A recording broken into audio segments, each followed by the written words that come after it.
세월이 참 빠릅니다. 아이는 금방 어른이 되고 어른은 금방 노인이 됩니다. 하지만 그냥 나이 들어가는 것이 아닙니다. 나름대로 가치 있는 인생을 살고 후배들이 배울 만한 족적을 남기지요. 우리는 선배들의 성공과 실패로부터 교훈을 얻어야 합니다. 그럴 때 더 나은 다음 세대로 자라갈 수 있습니다. 오늘은 신명기 32장 1절부터 9절까지를 보면서 옛날을 기억하라는 제목으로 말씀을 나누고자 합니다. 본문에서 몇 구절 읽어드리겠습니다. 6절 어리석고 지혜 없는 백성아 여호와께 이같이 보답하느냐 그는 내 아버지시요 너를 지으신 이가 아니시냐 그가 너를 만드시고 너를 세우셨도다. 7절 옛날을 기억하라 역대의 연대를 생각하라 내 아버지에게 물으라 그가 내게 설명할 것이요 내 어른들에게 물으라 그들이 내게 말하리로다. 9절 여호와의 분깃은 자기 백성이라 야곱은 그가 택하신 기업이로다. 본문은 모세가 세상을 떠나기 직전 남긴 노래입니다. 이 노래는 모세가 남긴 유언의 진수가 담겨 있습니다. 1절은 장엄하게 시작하면서 하나님에 관해 선포합니다. 하나님은 반석이십니다. 하나님은 완전하시고 공의로우시고 진실하십니다. 이스라엘 백성들은 그 누구도 이 사실을 반박할 수 없습니다. 그들은 광야 생활 40년 동안 그 하나님을 날마다 경험했기 때문입니다. 그러나 이스라엘은 그 하나님께 악을 행했습니다. 그들은 하나님이 베푸신 선을 악으로 갚았습니다. 하나님의 은혜를 거역으로 갚았습니다. 그들이 하는 짓을 보면 도저히 하나님의 자녀라고 말하기가 곤란합니다. 그들은 패역하고 목이 곧은 백성들이었습니다.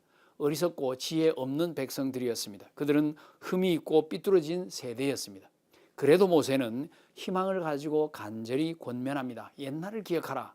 이것이 핵심입니다. 그들은 자기들이 받은 은혜와 축복을 기억해야 합니다. 하나님이 어떤 분이신지 기억해야 합니다. 기억이 나지 않으면 아버지에게 물어야 합니다. 어른들에게 설명을 들어야 합니다. 그렇게 대대손손 신앙의 대를 이어가야 합니다. 그렇게 하지 않으면 다음 세대도 자기들 즉 앞 세대처럼 삐뚤어진 세대가 될 수밖에 없습니다. 이스라엘만 그런 것이 아닙니다. 모든 하나님의 자녀는 옛날을 기억해야 합니다. 역사를 공부해야 합니다. 하나님의 은혜를 올려야 합니다. 은혜를 기억하는 것. 이것은 성도의 신앙 역사 공부의 핵심입니다. 부모의 은혜를 모르는 사람 자식으로서 빵점입니다. 스승의 은혜를 모르는 사람 제자로서 빵점입니다. 하나님의 은혜를 모르는 사람 신자로서 빵점입니다. 은혜를 모르는 사람은 영적으로 심각한 중증 환자입니다. 옛날을 잊으면 옛날의 실패를 반복하기 쉽습니다. 교회도 지난날의 은혜를 기억해야 합니다. 각자의 교회에 베푸신 하나님의 축복을 상기해야 합니다. 하나님께서 우리들의 교회를 통하여 행하신 수많은 일들을 기억해야 합니다. 우리의 실패와 성공도 기억해야 합니다. 후배들은 둘 다를 배워 기억해야 합니다. 성공은 성공대로, 실패는 실패대로 미래를 위한 중요한 교훈이 되기 때문입니다. 이스라엘이 옛날을 기억해야 하는 이유는 과거에 집착하기 위해서가 아닙니다. 가나안에서 펼쳐질 미래를 준비하기 위해서입니다. 그들은 가나안 정복 전쟁을 치러야 합니다. 승리를 위해서는 하나님을 의지해야 합니다.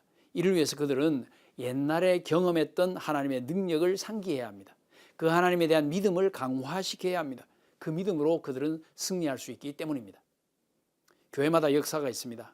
하나님의 은혜가 넘치는 옛날이 있습니다. 우리는 그 옛날을 기억하고 역사를 되새김질해야 합니다. 그리하여 이전 세대보다 더 나은 다음 세대가 되어야 하고 더 나은 다음 세대를 키워야 합니다. 옛날을 기억함으로써 복된 미래를 열어가는 우리 모두가 되기를 간절히 바랍니다.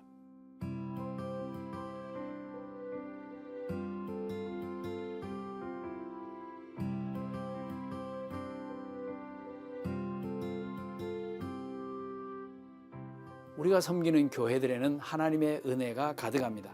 안타깝게도 광야의 이스라엘처럼 하나님의 은혜를 잊어버리고 사는 성도들이 많습니다. 우리는 하나님의 은혜를 기억해야 합니다. 옛날을 공부해야 합니다. 그리하여 옛날의 실패를 반복하지 말아야 합니다.